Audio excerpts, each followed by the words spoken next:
Hey everyone, welcome back. I'm Alex, And I'm Emma. and we're here to help you on your journey to speaking English with more confidence. Yeah. Now, we know from experience, and maybe you felt this too, that one of the biggest hurdles for English learners is the fear of making mistakes. Oh, absolutely. Right. That fear can be so paralyzing. Yeah, It can make you want to avoid speaking altogether. exactly. But here's the thing. Yeah. Everyone makes mistakes. Right. Think about it. When you were a kid learning to ride a bike, Mm-hmm. did you give up after the first wobble? Of course not. No. You probably fell a few times, brushed yourself off, and hopped right back on. Precisely. And learning a language is similar. Yeah. Those stumbles, those mistakes, they're not failures. They're actually proof that you're learning and progressing. That's right. So today we're going to talk about why we fear making mistakes Mm-hmm. and, more importantly, how to move past that fear and start speaking with more confidence. I think a lot of the fear stems from worrying about how others will perceive us. Yeah. Yeah. We don't want to sound silly or be judged. It's totally understandable. Yeah. No one wants to feel embarrassed. Right. But let's say you're at a coffee shop and you want to order a cappuccino.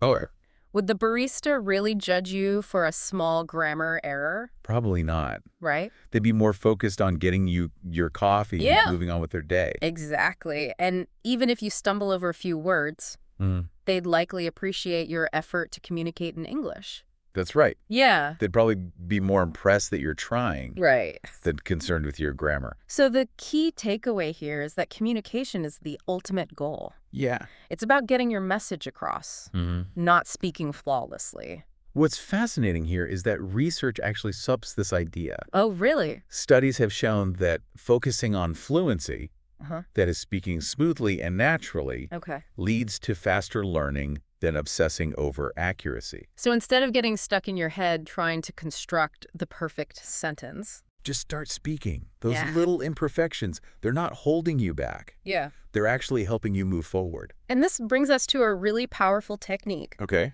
Speak first, think later. It might sound counterintuitive, Yeah. but it's all about breaking free from that overthinking trap. You mean the one where you spend ages mentally composing the perfect sentence? Exactly. Yeah. But then you hesitate, get flustered, and end up saying nothing at all. And Yeah. the problem with that approach Yeah. is that it puts so much pressure on you to get everything right from the get-go. It's like trying to run before you can walk. Exactly. Yeah. So instead of aiming for perfection, try this. Okay. Pick a simple everyday activity, like getting dressed, Yeah. and describe what you're doing out loud in English. So I might say something like, I'm putting on my shirt, I'm buttoning it up, now I'm putting on my socks. Perfect. Okay. You're not worrying about grammar rules or complex vocabulary. Yeah. You're simply focusing on expressing yourself in the moment. And the more you practice this, the Yeah. more comfortable you'll become with just letting the words flow. Absolutely. Okay. And here's another tip. Okay. Start with simple sentences, especially if you find yourself getting tangled up in complex grammar structures. So instead of trying to say, excuse me, could you please tell me where the nearest restroom is located? I could simply say, where is the restroom? Exactly. Right. It's clear, concise, and gets the point across. Yeah. And sometimes that's all that matters. Now, I know this might sound a bit basic, Okay. but even challenging yourself to have a full conversation using only simple sentences can be a surprisingly effective way to build fluency. Because you're not getting bogged down in the mechanics. Right. You're actually focusing on communicating and interacting. And that's where the real magic happens. You start to build a rhythm, a flow, and you realize that you can actually hold a conversation in English. It's about building that confidence muscle. Yeah. One simple sentence at a time. Now, speaking of building blocks, another strategy that can really boost your confidence is learning phrases instead of just individual words. So instead of memorizing apologize, I could learn I'm so sorry or please forgive me. Exactly. Okay. Phrases are like pre-packaged chunks of language that you can easily recall and use in real-life situations. It's like having these ready-made tools in your language toolbox. It's much easier to express yourself fluidly when you have these phrases at your fingertips. Yeah. You don't have to pause and mentally construct each sentence word by word. And the more phrases you accumulate, Right. the more you can combine and adapt them Yeah. to create more complex sentences. It's like learning a dance routine. Uh-huh. At first, you focus on mastering the individual steps, Yeah. but once you have those down, you can string them together into a beautiful flowing sequence. So we've talked about the importance of speaking first, Mm-hmm. using simple sentences Right. and learning phrases. Yeah. These are all great strategies for building confidence in general. Mm-hmm. But how do we apply these to actual conversations? Right. Especially when those nerves start to kick in. That's a great question, and one we'll tackle right after a short break. All right, so we've laid some groundwork for building speaking confidence, but now let's talk about taking those skills and using them in real conversations. Well, one of the best ways to overcome those pre-conversation jitters is to start by practicing with yourself. Okay. I know it sounds a bit odd. Talk to myself. Like Yeah. I'm going crazy. Not crazy, just clever. Okay. Think about it. When you're alone, there's zero pressure. Right. You can experiment with different words and phrases, Mm-hmm. work on your pronunciation, even try out different accents. It's like having a personal rehearsal space where you can make all the mistakes you want without judgment. Exactly. Yeah. You can describe your day, imagine you're ordering food at a restaurant, anything. Mm-hmm. You can even record yourself and listen back to see how you're doing. That's a great idea. I've never thought about recording myself. It would be interesting to hear how I actually sound when I'm speaking English. It can be really eye-opening. Okay. And once you've gotten comfortable talking to yourself, you're ready for the next step. Right. Finding a safe speaking environment with other people. That sounds a bit scarier, Yeah. but I get it. Yeah. Practice makes perfect. Right, but it's about finding the right kind of practice. Okay. You want to be around people who are patient, understanding, and supportive. Language exchange apps can be great for that. I've heard of those. Yeah. You can connect with people from all over the world who are learning English, Right. and they can help you practice while you help them with your native language. It's a win-win. Yeah. And there are also online speaking clubs and communities where you can participate in group conversations or discussions. That sounds fun. Yeah. It would be a great way to meet new people and get exposure to different accents and speaking styles. And don't underestimate the power of patient friends or family members who are willing to practice with you. Even if they're not English speakers themselves, their support and encouragement can make a huge difference. So finding a safe and supportive environment is crucial. But are there any techniques we can use to manage those nerves right before a conversation? Absolutely. Okay. One thing that can really help is training your brain to stop overthinking. Right. Often what happens is that we get caught in the cycle of analyzing every word and grammar rule before we speak, which leads to hesitation and sometimes even paralysis. I know exactly what you mean. It's like our brains are trying to be perfect, Yeah. and in the process, they completely freeze up. Here's a simple trick that might sound silly, Okay. but it works. Okay. When someone asks you a question, count to 3 in your head and then just answer.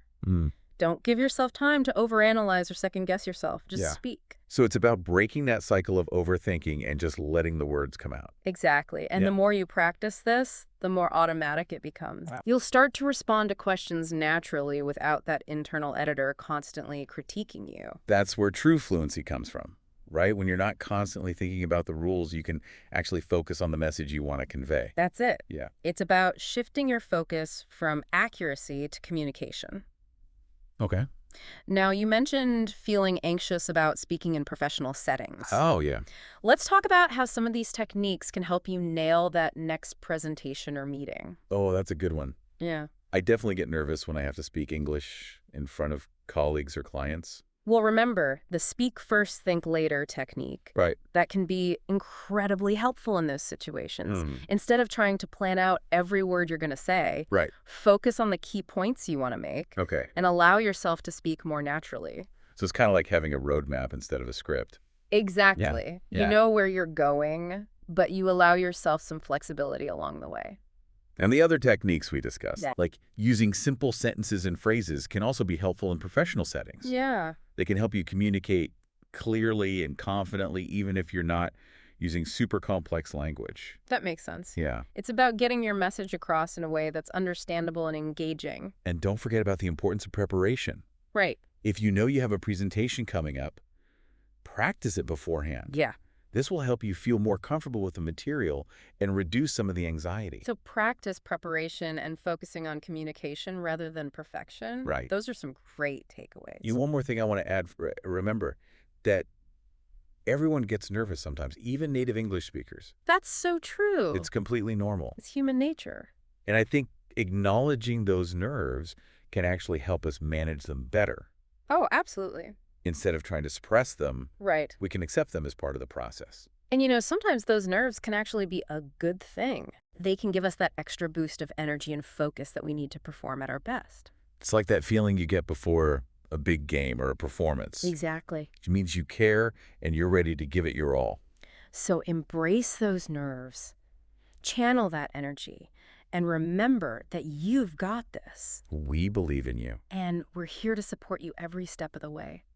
It's interesting because we often talk about the fear of making mistakes. Right. But what about the fear of simply starting?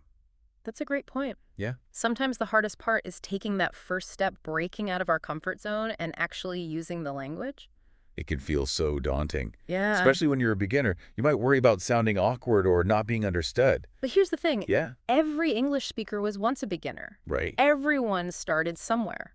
Think about all the amazing benefits that come with speaking English. You can connect with people from all over the world, travel to new places with confidence, access a wider range of information and opportunities. And let's not forget the personal growth that comes with learning a new language. It challenges you, it stretches your mind, and helps you develop new skills. It's a journey of self-discovery. It is. And who knows, you might even discover hidden talents or passions along the way. So don't let fear hold you back from all those amazing possibilities. Yeah. Remember, the only way to truly learn a language is to use it. So if you're feeling stuck, I want to encourage you to take a small step today. Okay. Maybe it's saying hello to a stranger in English, watching a short video without subtitles, or even just practicing a few phrases in the mirror. Every little bit counts, and the more you practice, the more confident you'll become. And remember, you're not alone on this journey. That's right. There's a whole community of English learners out there who are going through the same challenges and celebrating the same victories. We're all in this together. And we want to create a space where you feel supported and encouraged, so we'd love to hear from you. What are some of your biggest fears or challenges when it comes to speaking English? What tips or strategies have helped you overcome those obstacles? Share your thoughts in the comments below. Yeah. And let's learn from each other. Because together we can conquer those fears and unlock the amazing world of English communication. And that brings us to the end of today's episode. We had so much fun talking to you all today. We hope you found this conversation helpful and encouraging. Remember, speaking English with confidence is a journey, not a destination. So be kind to yourself, celebrate your progress, and never stop learning. And until next time, keep practicing and keep believing in yourself. You got this. We'll see you next time.